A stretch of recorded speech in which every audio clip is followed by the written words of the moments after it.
We're on the Auburn Connector Trail, and as I call this one the lower Auburn Connector Trail because it's on the lower part of getting down to the Auburn Trail, coming from Drier Mountain Bike Park. And I kind of debated, as I said in other videos, putting it on, but I think it was important because it shows you the way to get down to the Auburn Trail, or vice versa, going up to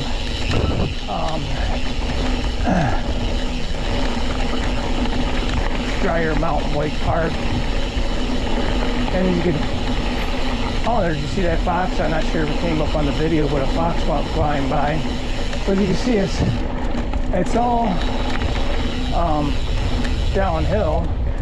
There's nothing technical to it, just a quick sweep down to 251 from Warters Cove.